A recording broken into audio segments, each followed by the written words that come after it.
The fertility clinic's waiting room had become as familiar as their own living room. Bridget sat beside Leo, her hand resting on his knee, thumb tracing gentle circles through the fabric of his jeans. 3 years of marriage, 2 years of trying, and countless appointments had brought them here again. "Mr. and Mrs. Garrett?" The nurse's voice cut through the sterile silence. Leo's jaw tightened as they followed her down the hallway. Bridget squeezed his hand, feeling the tension radiating from him like heat from a furnace. She'd seen the test results weeks ago, had seen them, and made a choice that now felt like carrying a stone in her chest. The papers were hidden in her jewelry box at home, Leo's name printed clearly at the top, the diagnosis stark and unforgiving. Azoospermia, complete absence of sperm. Dr. Mitchell's office smelled of leather and disinfectant. "I'm afraid the results aren't what we hoped for," he began, his eyes finding Bridget's before shifting to Leo. "The issue appears to be male factor infertility." But Bridget had already intercepted those results. She'd called the office, explained she'd handle sharing the news with her husband, requested they run additional tests on her instead. The staff, sympathetic to what they assumed was a wife trying to protect her husband's feelings, had complied. "Actually, doctor," Bridget said softly, her heart hammering against her ribs, "I think you'll find the problem is with me."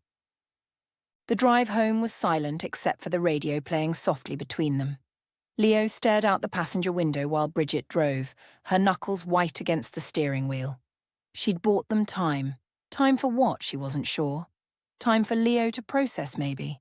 Time for her to figure out how to tell him the truth without destroying him. That evening, Leo sat at their kitchen table, a beer growing warm in his hands. 2 years, Bridget. 2 goddamn years of thinking maybe next month, maybe this time. "I know." She set down her tea and reached for his hand. "I know it's hard." "Hard?" He pulled away. "It's not hard, it's impossible. You're broken and you've been letting me think." He stopped, running his hands through his hair. "God, all this time I've been thinking it was just bad luck."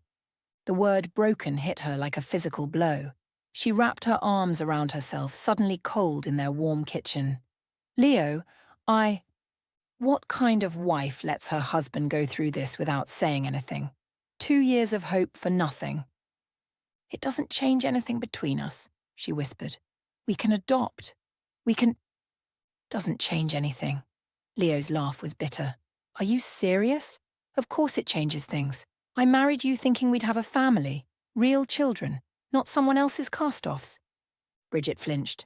"Adopted children aren't cast-offs. They're not mine." Leo stood abruptly, his chair scraping against the floor. "They're not us. Don't you understand? I wanted to see my eyes in my kid's face. I wanted to teach my son to throw a baseball the way my dad taught me." "And you can still do that. Love makes a family, Leo, not genetics." "Easy for you to say. You're the one who broke this." He grabbed his keys from the counter. "I need air." The front door slammed, leaving Bridget alone with the echo of his words. She sat there until her tea grew cold, until the kitchen fell into darkness, until she heard his car return hours later. He slept in the guest room that night. The following weeks blurred together in a haze of stilted conversations and careful distances. Leo threw himself into work, staying late at the construction company he managed, coming home only to eat dinner in silence before disappearing into his home office. Bridget tried to bridge the growing chasm between them, but every attempt was met with cool politeness or barely contained resentment. "You should have told me," became his refrain. "You should have been honest from the beginning." How could she explain that she'd been protecting him? That she'd seen how his father's abandonment when Leo was 12 had left him questioning his own worth as a man? That she'd known, with the certainty of loving someone completely, that learning about his infertility would shatter something fundamental in him? 3 months after that devastating appointment, Leo came home with papers. "Divorce?" Bridget stared at the documents spread across their dining room table. "Leo, please, we can work through this." "Can we?" He loosened his tie, looking older than his 32 years. "Because I've been trying, Bridget." I've been trying to look at you and not think about how you lied to me, about how you let me make a fool of myself hoping for something that was never going to happen. I didn't lie, You kept the truth from me. Same thing. He sat across from her, his wedding ring catching the light. I can't do this anymore. I can't pretend that finding out my wife is infertile doesn't matter to me, because it does.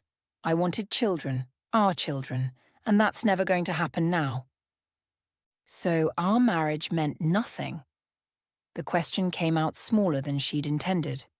It meant something, but not enough to make up for this. He pushed the papers toward her. I've already signed them. Bridget's hands shook as she picked up the documents. 5 years together, 3 years married, and it came down to her signature on a legal form. What about counselling? What about trying to... I've made up my mind. Leo's voice was final. I'm sorry, Bridget, I really am. But I can't forgive this. She signed the papers that night while Leo packed a bag. He'd be staying at his buddy Mike's place until he found an apartment. The sound of his suitcase wheels on their hardwood floor would haunt her for months afterward. For what it's worth, he said at the door, I did love you. Past tense. As if their love had died the moment she'd tried to protect him from a truth she'd known would destroy them anyway. After he left, Bridget sat in their living room, her living room now, surrounded by the life they'd built together. Wedding photos smiled at her from the mantel. His coffee mug still sat in the sink.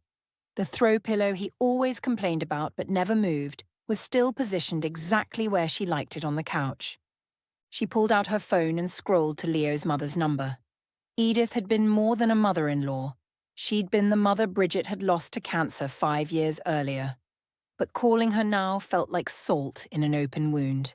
Instead, she opened her jewelry box and pulled out the envelope she'd hidden there months ago. Dr. Mitchell's letterhead, Leo's name, his test results. The truth that might have saved their marriage if she'd been brave enough to share it, or brave enough to let him discover it himself. But she'd loved him too much to let him face that kind of blow to his masculine pride. And now she'd lost him anyway. Bridget held the papers over the kitchen trash can for a long moment before sliding them back into the envelope. Someday, maybe, he'd need to know. But not today. Today, she just needed to figure out how to live in a world where loving someone completely hadn't been enough. Chapter 2. Picking up the pieces. 6 months after the divorce, Bridget stood in the doorway of a small apartment in Millbrook, 3 hours away from everything she'd known. The moving truck had just pulled away, leaving her with boxes stacked like cardboard monuments to her fresh start. She'd taken a job as a marketing coordinator for a small firm, a step down from her previous position, but enough to begin again. The apartment was bright and cheerful, with large windows overlooking a tree-lined street. Nothing like the house she'd shared with Leo, which had been all dark wood and masculine touches. This place was hers. Cream-coloured walls she could paint any colour she wanted. Space for the plants Leo had always complained about. Room for the life she was determined to build from the ruins of her marriage. Her phone buzzed. A text from her friend Meredith back home. Call me when you get a chance. Important. Bridget set down the box of kitchen supplies she'd been unpacking and dialed. Thank God, Meredith said without preamble. I wasn't sure if you'd changed your number. Just moved yesterday. What's going on? It's about Edith. Meredith's voice grew careful. She's sick, Bridge. Really sick. Bridget sank onto her new couch, still wrapped in plastic. What kind of sick? Pancreatic cancer, stage 4. The doctors are saying maybe 6 months. The box cutter fell from Bridget's hand. Edith Garrett had been 68, vibrant, the kind of woman who still climbed ladders to clean her own gutters. Is Leo Dash? That's why I'm calling. Meredith's voice turned hard. He's not helping. At all. Edith called me last week asking if I knew any home health aides. Can you believe it? Her own son won't even return her calls. Bridget closed her eyes. Leo's relationship with his mother had always been complicated, strained further when Edith had made her feelings about the divorce crystal clear. She'd called Leo selfish and foolish, told him he was throwing away the best thing that ever happened to him. He'd stopped speaking to her entirely after that conversation. "What can I do?" Bridget asked, though she already knew the answer. "She needs someone, Bridge. Someone who cares about her. I've been checking on her when I can, but I've got the kids and Mark's travelling so much." 3 days later, Bridget was back in her old town, standing on Edith's front porch with a suitcase and a leave of absence from her new job. The woman who answered the door was a shadow of the vibrant mother-in-law she remembered. Edith had lost at least 30 pounds, her silver hair thin and patchy from chemotherapy, her skin the colour of old parchment. "Oh, sweetheart," Edith's eyes filled with tears. "You didn't have to come?" "Yes, I did." Bridget stepped inside and wrapped her arms around the woman who had never stopped feeling like family, divorce papers notwithstanding. The house smelled like sickness and loneliness. Prescription bottles lined the kitchen counter, and the refrigerator held little more than expired yogurt and wilted lettuce. Bridget rolled up her sleeves and got to work. She established routines, morning medications with toast and weak coffee, afternoon walks when Edith felt strong enough, evening movies on the couch with homemade soup and herbal tea. She drove Edith to chemotherapy appointments, holding her hand during the treatments and helping her to the car afterward when the nausea hit. "You don't owe me this," Edith said one afternoon as Bridget helped her into bed after a particularly rough chemo session. "I love you," Bridget replied simply. "That didn't stop when the marriage ended. My son is a fool." "Your son is hurt," Bridget pulled the blankets up to Edith's chin. "And stubborn. He gets that from you." Edith managed a weak smile. "I raised that boy to be better than this, to honour his commitments, to take care of the people he loves. I failed somewhere." "You didn't fail. Sometimes good people make bad choices when they're in pain." "He chose wrong when he let you go."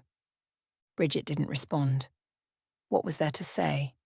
That Leo had blamed her for something that wasn't her fault? That she'd lied to him, in a way, by keeping the truth hidden? That they'd both made mistakes that led to the end of their marriage? As Edith's condition worsened, Bridget found herself sleeping in the guest room more often than driving back to her apartment. She took a permanent leave from her new job, living off her savings and the small amount she'd received in the divorce settlement. Edith protested, but weakly. They both knew she needed the help. "I tried calling him again," Edith admitted one evening as Bridget prepared her medications. "Leo, I left him a voicemail." Bridget's hands stilled on the pill organizer. "What did you say?" "That I'm dying. That I'd like to see my son before I go." Edith's voice was matter-of-fact, but Bridget could hear the hurt underneath. That was 2 weeks ago. The silence stretched between them. Bridget had seen Leo twice since moving back, once at the grocery store, where he'd pretended not to see her, and once at a traffic light where their eyes had met briefly before he'd looked away. Both times her heart had clenched with a mixture of love and loss that time hadn't dulled.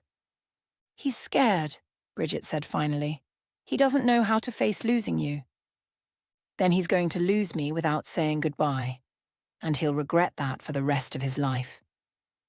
November brought the first real cold snap, and with it, Edith's final decline.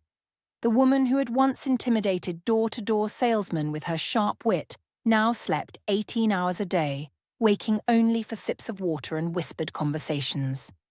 "Promise me something," Edith said one afternoon, her voice barely audible. Bridget leaned closer. "Anything." "When I'm gone, look after him.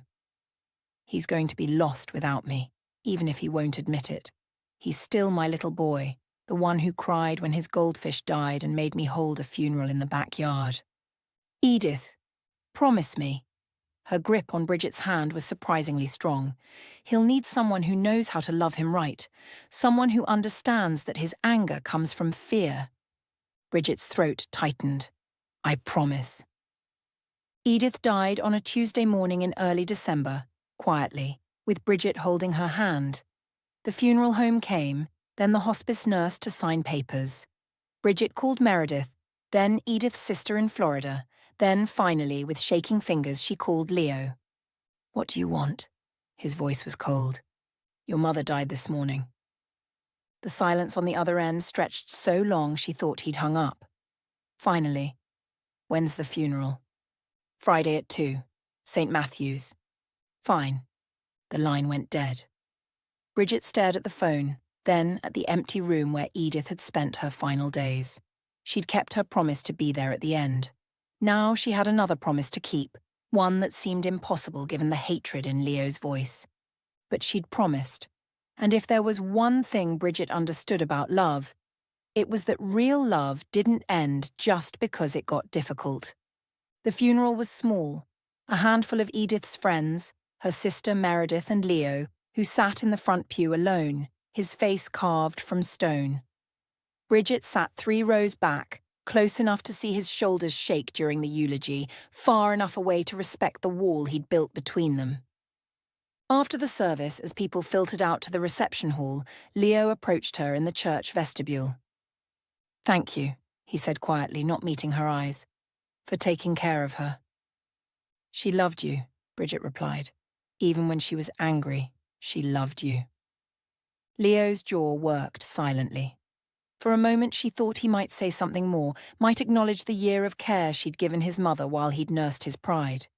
Instead, he turned and walked away, leaving her alone among the flowers and condolence cards. But Bridget remembered Edith's words, her final request. Leo might not want her in his life, but she'd promised to look after him. And sometimes, looking after someone meant protecting them from truths that would destroy them. The envelope in her jewelry box back in Millbrook suddenly felt heavier than ever. Chapter 3. The New Family Illusion. 2 years after his mother's funeral, Leo Garrett stood in the maternity ward of St. Mary's Hospital, staring through the nursery window at a baby boy with his wife's dark hair and what he chose to believe were his own eyes. The nameplate read, "Michael James Garrett," and Leo felt a pride so fierce it nearly brought him to his knees. "He's perfect," whispered Sarah, his wife of 18 months. At 26, she was 8 years younger than Leo, with the kind of effortless beauty that turned heads in restaurants and made other men envious. She'd started as a receptionist at his construction company, all long legs and bright smiles, and had somehow seen something in the divorced, bitter man he'd become after Bridget. "He's everything," Leo agreed, pressing his palm against the glass. "Look at those hands. He's going to be strong." Sarah beamed up at him, exhaustion making her eyes soft. "Just like his daddy." The words sent a surge of masculine satisfaction through Leo's chest. After years of believing he was somehow less than other men, here was proof of his virility, his worth. A son. His son. The boy he'd dreamed of having with Bridget but never could because she. He stopped that train of thought. He'd worked hard to bury the guilt and second-guessing that had plagued him after the divorce. Dr. Mitchell had been clear. The fertility issues were with Bridget, not him. This baby was living proof. "Mr. Garrett," a nurse appeared beside them. "Would you like to hold him?"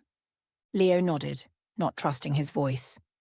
When the nurse placed Michael in his arms, the baby's weight seemed to settle something deep in his chest that had been restless for years. This was what he'd been missing. This was what made a man complete. Sarah recovered quickly, eager to show off their son. Within days of bringing Michael home, their house was filled with visitors bearing gifts and congratulations. Leo found himself telling the story over and over, how Sarah had surprised him with the pregnancy news, how they'd married quickly in a small ceremony, how perfectly everything had worked out. "You're a natural," Mike, Leo's best friend and best man, said one evening as Leo fed Michael a bottle. "Kid's lucky to have you as a dad." "I'm the lucky one," Leo replied, watching his son's tiny fist curl around his finger. "I never thought this would happen for me." What he didn't say, what he tried not to think about, was how different this felt from his marriage to Bridget. With her, every month without a pregnancy had been a failure, a source of tension, and ultimately blame. With Sarah, conception had happened almost immediately after their wedding. It seemed to confirm everything he'd told himself about where the problem had really been. Sarah settled into motherhood with apparent ease, though Leo noticed she seemed more interested in the social aspects of having a baby than the day-to-day care. She loved dressing Michael in expensive outfits for photos, enjoyed the attention they received when out in public, but seemed relieved when Leo took over diaper duty or middle-of-the-night feedings. "You're so good with him," she'd say, handing Michael over whenever he fussed. "He just wants his daddy." Leo didn't mind. If anything, he loved feeling needed, loved being the parent Michael turned to for comfort. It validated everything he'd believed about himself as a father, that he would have been good at it, if only Bridget hadn't been unable to give him the chance. The construction business was booming, and Leo threw himself into expanding it. He wanted to provide well for his new family, to build something substantial to pass down to Michael someday. Sarah seemed happy with their comfortable lifestyle, the renovated house, the new SUV, the designer clothes that filled her walk-in closet. "We should have another one soon," she said one evening as they watched Michael sleep in his crib. "Maybe a girl this time." Leo felt that familiar surge of masculine pride. "You think so?" Sarah pressed against him, her hand trailing down his chest. "I love seeing you as a father. You were made for this." He was made for this. After years of doubt and shame, he finally felt like the man he was supposed to be. News of Leo's marriage and fatherhood filtered back to Bridget through their old mutual friends. Meredith, ever loyal, had tried to spare her the details, but eventually the truth came out over a phone call that left Bridget staring at her apartment wall for an hour afterward. "He has a son," she said to her empty living room, testing the words. They felt surreal. Leo, infertile Leo, whose condition was so severe that natural conception was medically impossible, had fathered a child. The envelope was still in her jewelry box, its contents unchanged despite the years. Bridget pulled it out that night and reread the medical report by lamplight, checking and double-checking the diagnosis that had started the end of her marriage. There was no mistake, no ambiguity in the language. Leo's condition was absolute, which meant Michael wasn't his son. The realization hit her like a physical blow. Some other man had fathered the child Leo was undoubtedly loving with his whole heart. Sarah was either unaware of the truth or hiding it deliberately. Either way, Leo was living a lie that would eventually destroy him. Bridget's first instinct was to call him, to warn him somehow. But what could she say? That she'd hidden his medical diagnosis for years? That she'd lied by omission during their marriage? That his new wife was either cheating or had cheated? She put the papers away and tried to focus on her own life. She'd built something good in Millbrook, a small marketing consultancy that was finally turning a profit, a circle of friends who knew nothing about her past, a quiet contentment that felt like healing. Getting involved in Leo's life again would only bring pain for everyone. But Edith's dying words haunted her. "Look after him. He's going to be lost without me." Leo might be happy now, but that happiness was built on a foundation of lies. When the truth came out, and in Bridget's experience, the truth always came out eventually, he would be devastated. The man who had divorced her for supposedly lying about her fertility was now living the ultimate lie about his own. The irony was almost too painful to bear. Months passed. Bridget heard occasional updates through the gossip network. Leo's business was thriving, Michael was walking early, Sarah was already talking about baby number 2. Each piece of news felt like a stone in her chest. Then, on a cold February morning almost 3 years after her divorce, Bridget made a decision that would change everything. She drove the 3 hours back to her old town, Leo's medical records in her purse, and parked outside the house that had once been half hers. It looked different now. Fresh paint, new landscaping, a minivan in the driveway alongside Leo's truck. Through the front window, she could see him lifting a toddler, Michael, into the air, both of them laughing. Bridget sat in her car for 20 minutes, watching the family Leo had built, the happiness she'd never been able to give him. Finally, she put the car in drive and headed home. But she kept the envelope, because somewhere in the back of her mind, she knew this wouldn't last.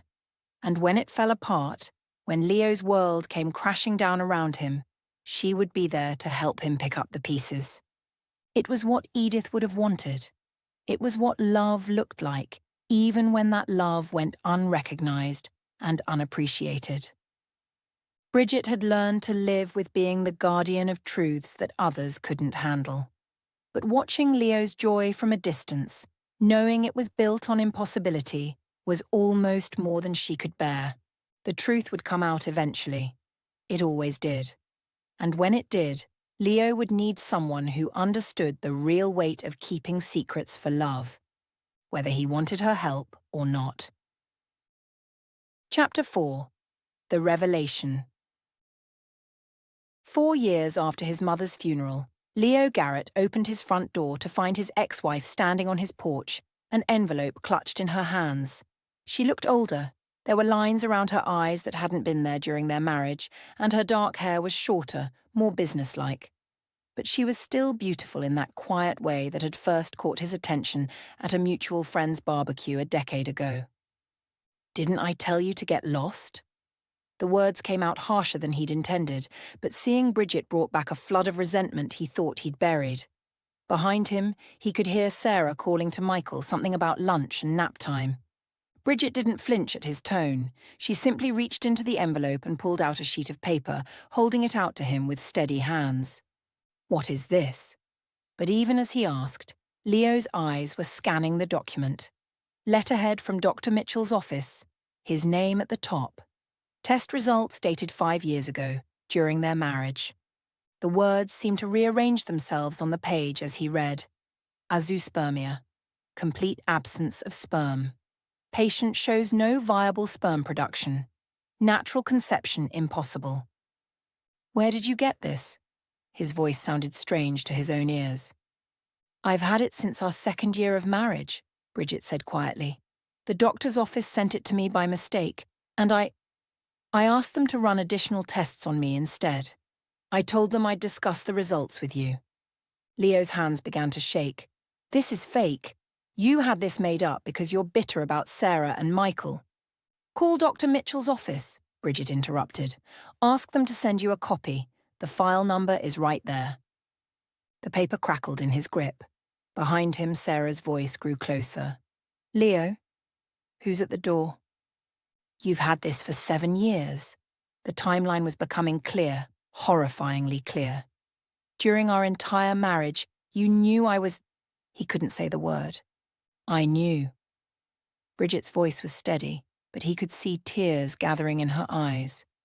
"And I hid it because I loved you, because I knew what it would do to you to find out. So you let me blame you instead." The accusations he'd hurled at her, the cruel words about her being broken, defective, they all came rushing back like acid in his throat. "I was going to tell you eventually. I just needed to find the right time, the right way.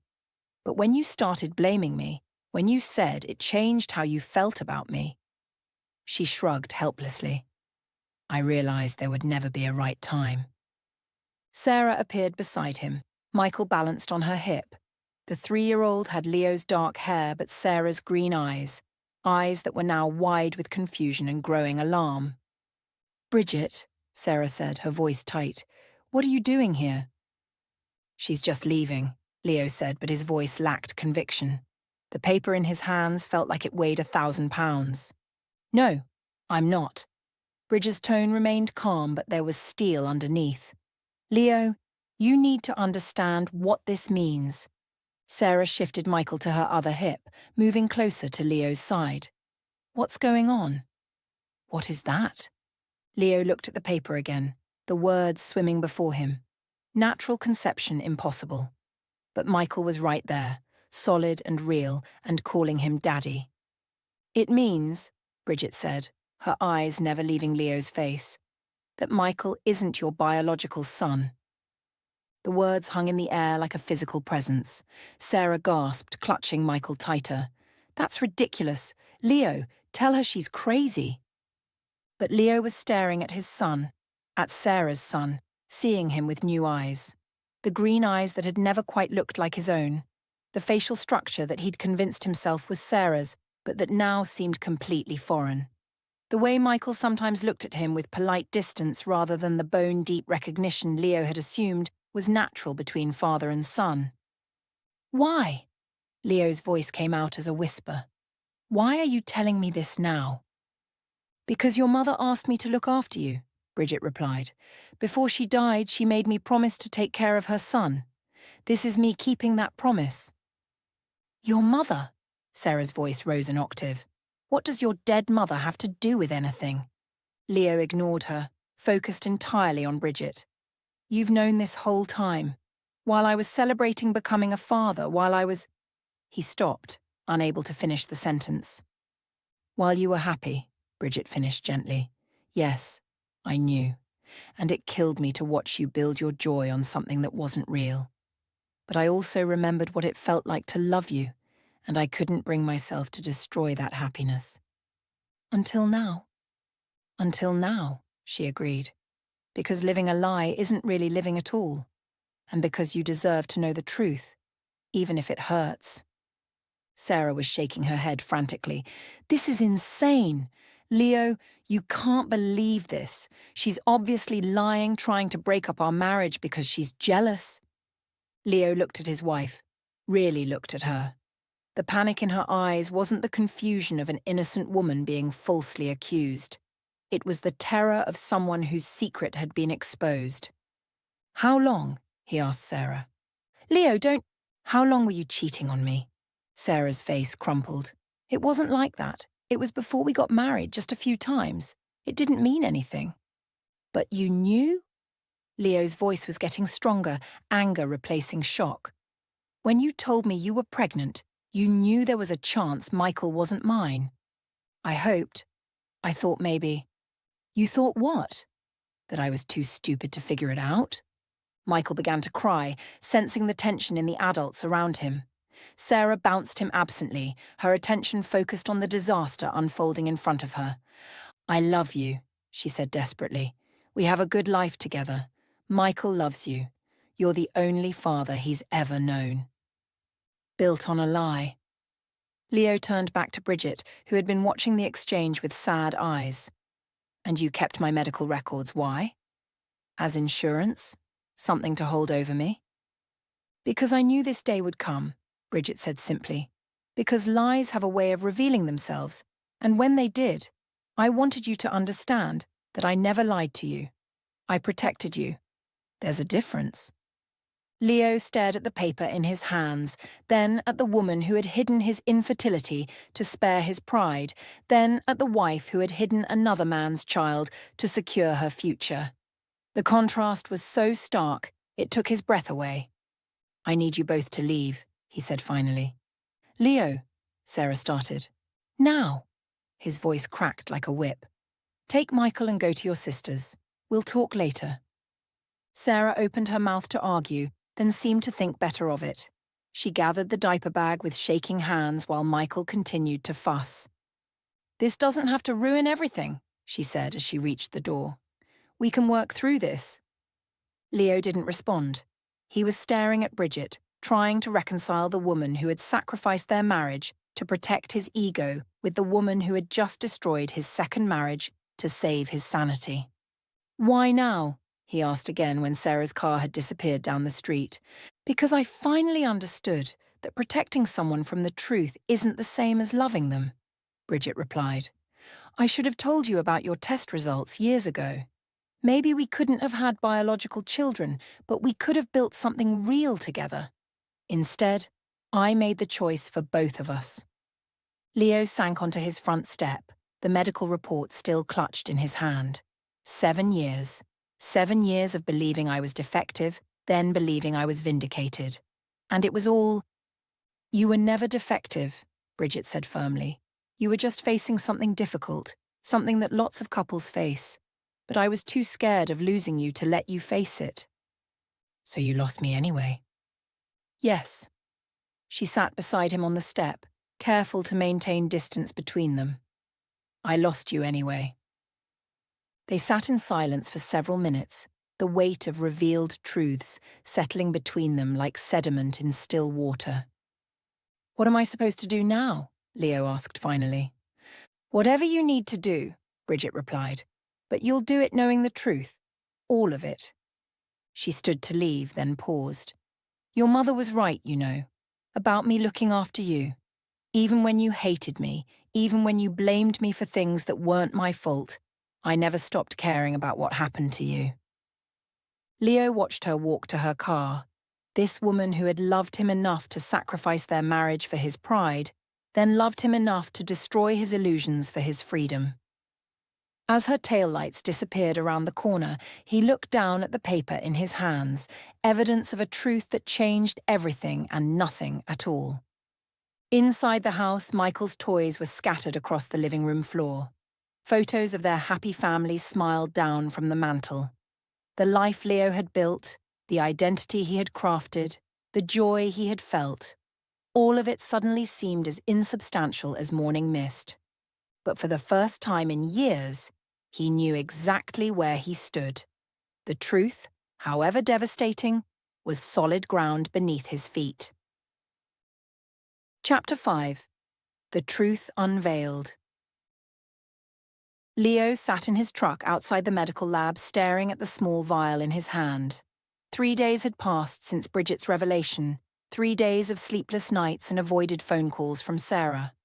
The paternity test kit felt heavier than it should, this simple collection of cotton swabs that would either confirm his worst fears or prove that Bridget had somehow fabricated an elaborate lie. But deep down, he already knew. The pieces that had never quite fit were suddenly clicking into place with horrible clarity. Sarah's panic when he'd first mentioned the test, her desperate attempts to dissuade him over text and voicemail, the way she'd moved in with her sister immediately after their confrontation, taking Michael with her. Inside the lab, the process was clinical and quick. A cheek swab from him, another from Michael during what Sarah thought was just a routine doctor's visit. The technician explained they'd have results within a week. "This is crazy," Sarah said for the 100th time as they drove home from the pediatrician's office. "I can't believe you're doing this to our family over some vindictive lie from your ex-wife." Leo glanced in the rearview mirror at Michael, who was quietly playing with a toy truck in his car seat. The boy he'd read bedtime stories to, taught to walk, comforted through nightmares. The son who might not be his son at all. "If it's a lie, the test will prove it," Leo said quietly. "And if it doesn't? If somehow the test is wrong? What then, Leo? You're going to throw away 3 years of being Michael's father over a piece of paper? If the test shows he's not mine, then I was never his father to begin with. I was just a man you let believe a lie." Sarah fell silent, staring out the passenger window. When they reached her sister's house, she got out without another word, gathering Michael and his things with sharp, efficient movements. "Daddy go?" Michael asked, reaching for Leo as Sarah carried him toward the house. The word daddy hit Leo like a physical blow. "I'll see you soon, buddy," he managed, though he wasn't sure it was true. The week crawled by with agonizing slowness. Leo threw himself into work, staying late at job sites and losing himself in the physical demands of construction. But at night, alone in his too quiet house, the doubt and rage took turns eating him alive.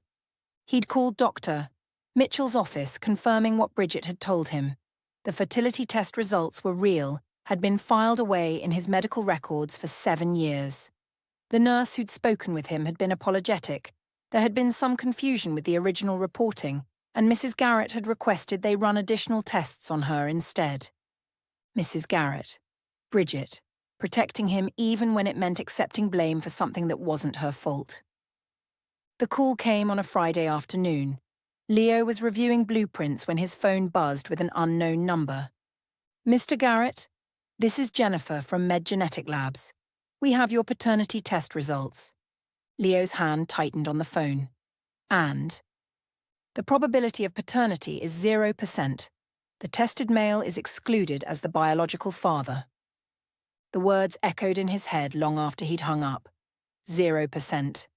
Not 99% certain, not probable. Absolute. Mathematical impossibility. He drove to Sarah's sister's house in a daze, the printed results folded in his shirt pocket. Sarah answered the door with Michael on her hip, her face immediately reading the truth in his expression. "Leo, we need to talk." She led him to the living room while her sister diplomatically took Michael to play in the backyard. Through the sliding glass door, Leo could see the boy, Sarah's boy, building something with blocks, his small face serious with concentration. "It's true," Leo said without preamble. "He's not mine." Sarah's composure finally cracked. She collapsed onto the couch, tears streaming down her face. "It was just a few times. Before we got married. I hoped." "Who is he?" Leo's voice was eerily calm. "The father. It doesn't matter. He doesn't even know Michael exists. It matters to me." Sarah named someone Leo didn't recognize, a bartender from a club she used to frequent. Someone she'd described as meaningless, a mistake she'd made during a rough patch in their engagement. "I love you," she sobbed. "I've always loved you. Michael loves you. You're the only father he's ever known." Built on a lie. Leo pulled out the test results and set them on the coffee table between them. 3 years of my life, Sarah. 3 years of believing I finally had what I'd always wanted. You did have it. You do have it. Biology doesn't make someone a father. Love does. You love Michael, and he loves you. That's real. What's real is that you let me believe he was mine when you knew he might not be. You watched me struggle with fertility issues in my first marriage, watched it destroy me, and you never once thought to mention that you'd been sleeping with someone else. Sarah flinched. "I was scared. I thought if you knew you'd leave me. So you trapped me instead." "I thought it would work out. I thought we'd be happy." "We were happy," Leo said bitterly. "I was happy. But it was all based on lies." He stood to leave, but Sarah grabbed his arm. "Please don't do this. Don't throw away our family over something that happened before we were even married." Leo looked down at her, this woman he'd thought he loved, who'd given him what he thought was his greatest joy. "You want to know the really sick part? If you'd been honest from the beginning, if you'd told me there was a chance Michael wasn't mine, I might have stayed anyway. I loved you enough to raise another man's child if it meant being with you. But you took that choice away from me." "I was protecting you." "No." Leo's voice cut through her protest. "You were protecting yourself. There's a difference." He walked to the sliding door and knocked gently. Michael looked up from his blocks and ran over, pressing his small hands against the glass with a bright smile. "Bye, buddy," Leo whispered, his throat closing around the words. The divorce proceedings were swift and ugly. Sarah fought for everything: the house, alimony, child support for a child that wasn't his. Her lawyers painted Leo as a heartless man, abandoning an innocent child, while his attorney argued that fraud negated any financial obligations beyond what the court mandated for Michael's care during the transition period. In the end, Leo kept the house and his business, but the legal fees and settlement left him financially strained. More devastating was the emotional cost. The man who had spent years believing he was finally living the life he was meant to live now found himself more alone than he'd ever been. He started drinking, not enough to lose his job, but enough to numb the rage and betrayal that consumed his waking hours. Mike tried to help, taking him out, setting him up on dates, but Leo couldn't shake the feeling that everything was contaminated by lies and disappointment. "You need to talk to someone," Mike said one evening as they sat at their usual bar. "A therapist or something. This isn't healthy." "What's the point?" Leo stared into his whiskey glass. "Every woman I've ever loved has lied to me. Bridget lied about her fertility problems. Sarah lied about Michael's paternity. Maybe I'm just the kind of man who attracts liars. Or maybe you're the kind of man who makes it hard for women to tell you the truth." Leo looked up sharply. "What's that supposed to mean?" Mike sighed. "Look, I love you like a brother, but you've got a temper when things don't go your way. And you've got this thing about being the man, being in control. Maybe these women lied because they were scared of how you'd react to the truth. So it's my fault Sarah cheated on me? It's not about fault. It's about patterns. You divorce Bridget because she can't have kids, then marry the first woman who gets pregnant. You build your whole identity around being a father, then fall apart when you find out the kid isn't yours. Maybe the problem isn't that people lie to you. Maybe it's that you make your love conditional on things they can't control. Leo wanted to argue, but the words wouldn't come. He thought about Bridget sitting in fertility clinics, enduring his blame and resentment while knowing the truth could destroy him. He thought about Sarah, young and scared, hoping her deception would secure a future with a man she loved but didn't trust with the truth. "I need another drink," he said instead. But Mike's words followed him home that night, echoing in his empty house where photos of his fake family still smiled down from the walls. For the first time since Bridget had appeared on his doorstep with her envelope of truths, Leo began to wonder if the problem wasn't that he couldn't trust the women in his life. Maybe the problem was that they couldn't trust him. Chapter 6. Rock Bottom and Redemption Attempts. 6 months after his second divorce, Leo Garrett sat in his truck outside Bridget's office building in Millbrook, a bottle of whiskey empty on the passenger seat and his life in ruins around him. It was 3 in the afternoon on a Tuesday, and he was drunk enough that the world had taken on that soft-edged quality that made everything seem manageable. He'd driven the 3 hours without really planning to, propelled by a combination of liquid courage and the crushing weight of loneliness. The business was hemorrhaging money thanks to his drinking and erratic behavior. His few remaining friends had grown tired of his bitter rants about lying women and false promises. The house felt like a mausoleum filled with the ghosts of 2 failed marriages. Through the office window, he could see Bridget at her desk, her dark hair pulled back in a professional ponytail, her attention focused on her computer screen. She looked successful, put together, like someone who had figured out how to build a life worth living. The sight of her competence made his own failures feel even more acute. Leo climbed out of the truck, steadying himself against the door before walking toward the building. The receptionist tried to stop him, but he pushed past with the determination of a man who had nothing left to lose. "Bridget." She looked up from her work, and her expression immediately shifted from surprise to concern. "Leo, what are you doing here?" "I need to talk to you." His words slurred slightly at the edges. "Are you drunk? Does it matter?" He slumped into the chair across from her desk. "You were right, about everything. Sarah, Michael, all of it." Bridget's office smelled like success, fresh coffee, expensive paper, the subtle perfume of someone who had her life together. It made Leo feel even more like the failure he'd become.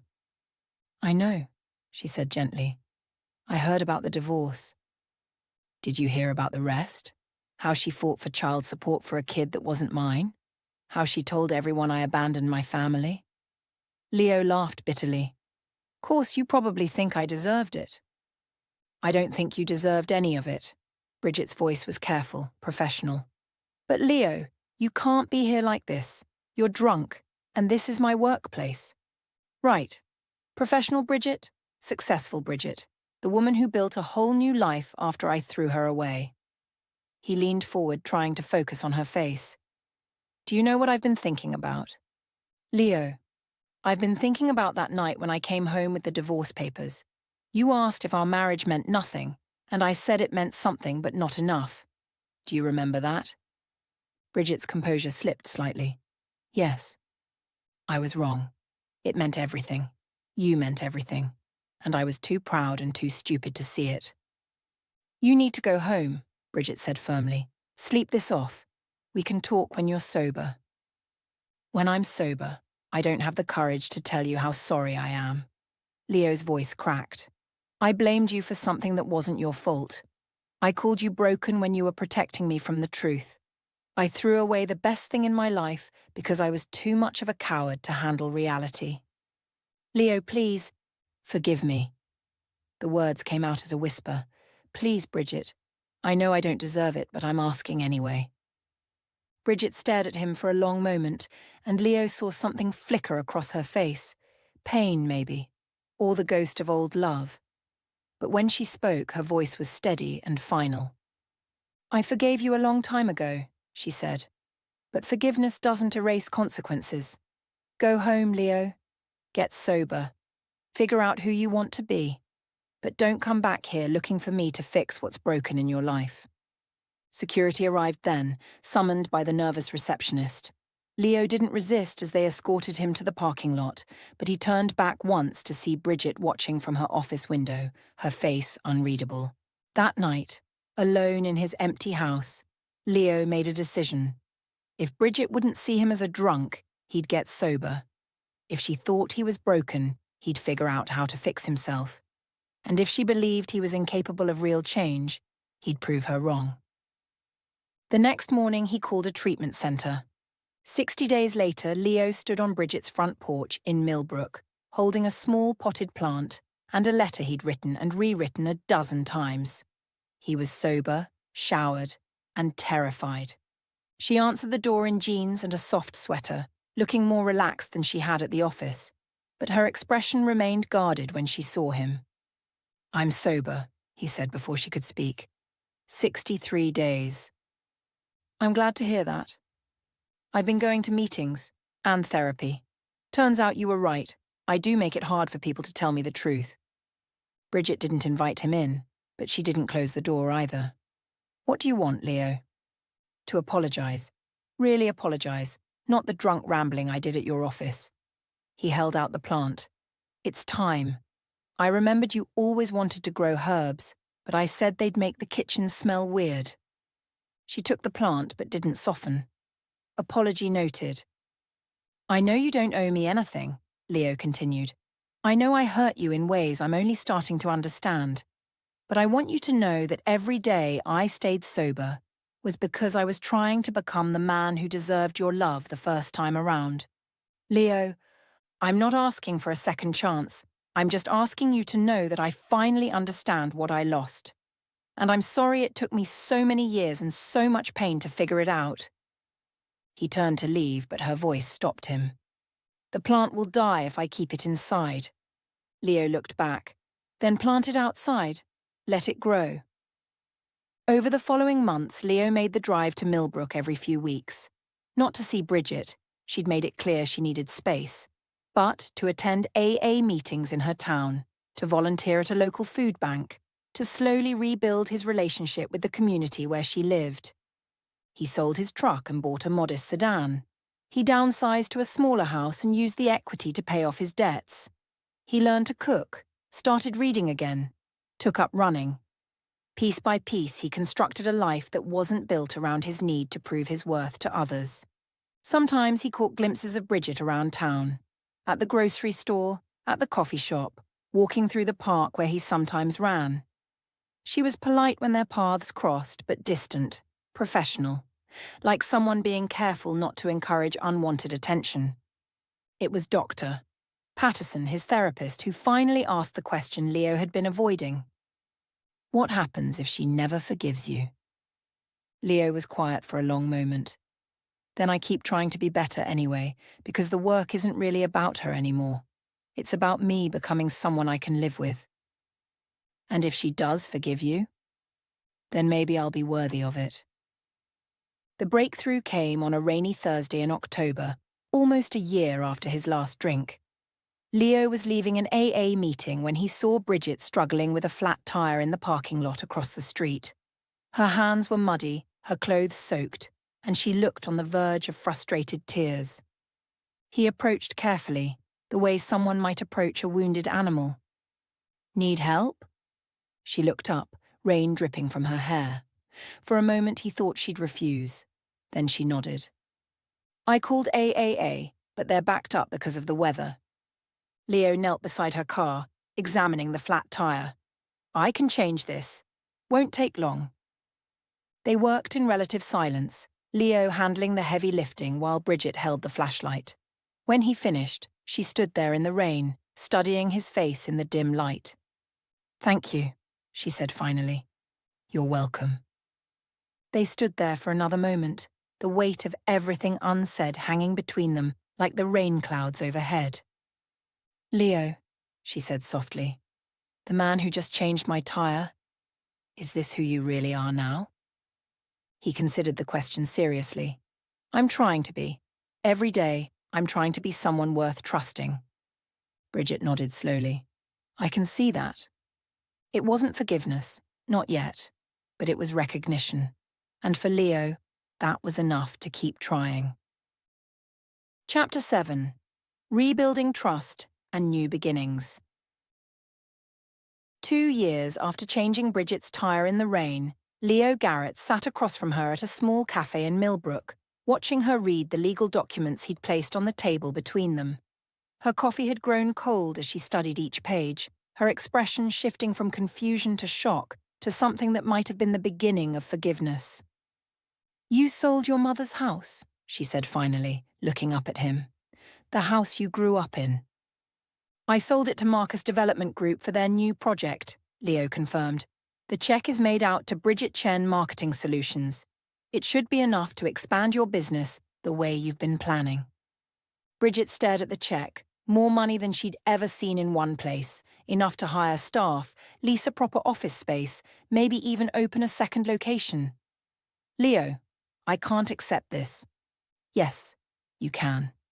His voice was steady, calm in a way that spoke of hard-won peace. "It's not a bribe or a manipulation. It's an investment in someone I believe in. Your mother loved that house. She raised you there." "She did. And before she died, she told me that the best investment she ever made was in people, not property." Leo leaned forward slightly. "She would have loved seeing you build something meaningful with this money." Over the past 2 years, their relationship had slowly, carefully evolved from polite acknowledgement to genuine friendship. Leo had proven his sobriety and commitment to change through consistent actions rather than grand gestures. He'd learned to listen without trying to fix, to apologize without expecting immediate forgiveness, to show up without demanding attention. "There's a condition," he said quietly. Bridget raised an eyebrow. "I knew it was too good to be true." "Let me take you to dinner. A real dinner, not coffee or running into each other at the farmer's market. A date." "Leo, one dinner. If you hate every minute of it, I'll respect that and we'll never speak of it again. But if there's even a chance that we could build something new together, something honest this time, then maybe we owe it to ourselves to try." Bridget looked at the check again, then at the man across from her. The Leo she'd divorced would have demanded, cajoled, or manipulated. This Leo was asking, with no guarantee of getting what he wanted. "Why now?" she asked. "Why, after all this time, do you think we could make it work?" "Because I finally understand what love actually means," Leo said. "It's not about getting what you want from someone. It's about wanting the best for them, even when that's painful for you. You loved me that way once when you protected me from the truth about my fertility. I want the chance to love you that way now." The dinner was at a small Italian restaurant, nothing fancy or presumptuous. They talked about safe things at first, her business, his work, books they'd been reading. But gradually, inevitably, the conversation turned to deeper waters. "I need you to know," Leo said over dessert, "that I understand now why you hid those test results. You were trying to protect me from something you thought would destroy me." "It did destroy you eventually," Bridget replied, "just not in the way I expected." "No, what destroyed me was my own pride and stubbornness. You gave me a gift, years of believing I was capable of fathering children. Even if it wasn't true, it let me feel whole for a while. But it was built on a lie." "It was built on love," Leo corrected. "A complicated, imperfect love, but love nonetheless." They sat in comfortable silence for a moment, the weight of old wounds finally beginning to feel less heavy. "What would be different this time?" Bridget asked. "If we tried again, what would keep us from making the same mistakes?" Leo had clearly thought about this question. "We'd start with the truth, all of it. No protecting each other from difficult realities, no making decisions for each other out of fear. And adoption? Children. If you want children, we'll adopt. If you don't, we won't. The decision would be ours to make together, based on what we actually want, not on some image of what I think a family should look like. It wasn't a proposal, not yet, but it was the foundation of one, built on understanding rather than assumption. They dated for 6 months, taking their time, learning each other again. Leo went to therapy twice a week and invited Bridget to join him for couples counselling. They talked about everything: their marriage, their divorce, their separate journeys through heartbreak and healing. The proposal, when it came, was simple. They were walking through the same park where they'd had their first date 10 years earlier, and Leo stopped beside the pond where they'd once fed ducks together. "I want to marry you again," he said, pulling a simple ring from his pocket. "Not because I need you to complete me, but because I choose you. Every day, knowing exactly who you are and who I am. I choose you." Even knowing we can't have biological children? Especially knowing that, because it means any family we build will be intentional, chosen, wanted in the deepest way possible. Bridget said yes, but with conditions. They would have a long engagement. They would continue counselling. They would adopt a child only when they were both certain they were ready, not because they felt they should. The wedding was small, held in Bridget's backyard with only their closest friends and family present. Leo's best man was his sponsor from AA. Bridget's maid of honour was Meredith, who cried through the entire ceremony. As they exchanged vows they'd written themselves, Leo spoke about second chances and the courage to love without guarantees. Bridget talked about forgiveness and the difference between loving someone despite their flaws and loving them because of their complete humanity. "I promise," Leo said, his voice steady despite his tears, "to trust you with the truth, even when it's difficult. To support your dreams, even when they're different from mine. To love you not for what you can give me, but for who you are." "I promise," Bridget replied, "to trust you with my whole heart, even though that's scary. To tell you the truth, even when I think it might hurt you. To build a life with you based on who we actually are, not who we think we should be." They honeymooned in Ireland, visiting small villages and staying in bed and breakfasts where no one knew their story. It was there, in a cottage overlooking the sea, that they made the decision to start the adoption process. "I want to meet our child," Bridget said one morning over breakfast. "Not a baby necessarily, but a child who's old enough to choose us back." They were matched with Emma, a 6-year-old girl who had been in foster care for 2 years after her teenage mother proved unable to care for her. Emma was bright, cautious, and had learned not to trust adults who made promises they couldn't keep. The adoption process took 8 months of visits, paperwork, and careful relationship building.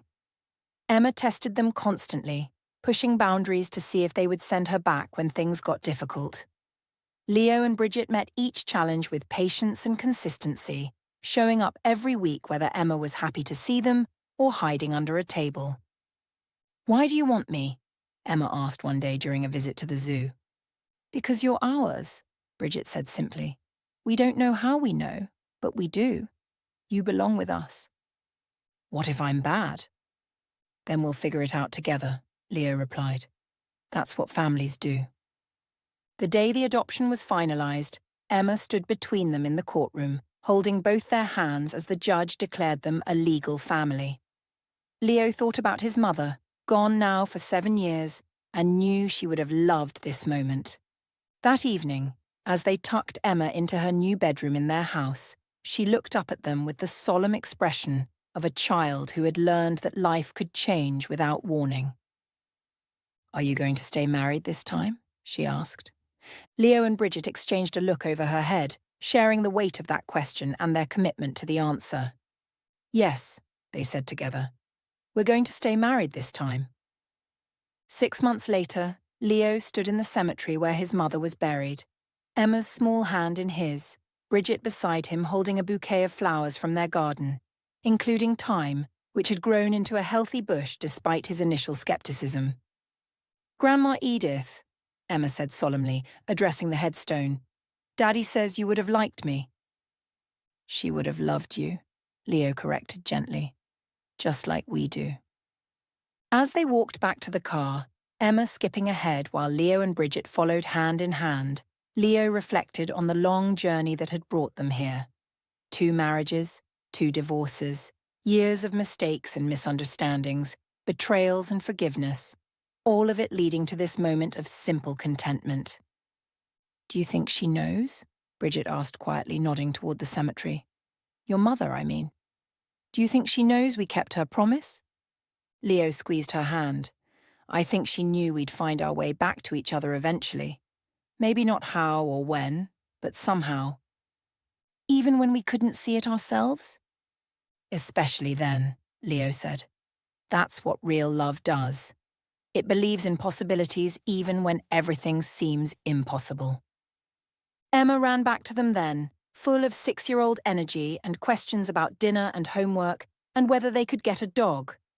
Leo lifted her onto his shoulders while Bridget laughed at something their daughter said, and for the first time in his life, Leo understood what it meant to have enough. Not because he'd gotten everything he'd once thought he wanted, but because he'd learned to want what he actually had. A wife who loved him completely, a daughter who had chosen them as much as they'd chosen her, and a second chance built on the solid foundation of truth. As they drove home through the autumn evening, Leo caught Bridget's eye in the rearview mirror and smiled. She smiled back, and in that simple exchange was the promise they'd made to each other and to Emma. They were a family now, imperfect and intentional and real. The past had been forgiven. The future was uncertain but bright with possibility. And the present, this moment, this car, this love, was more than enough.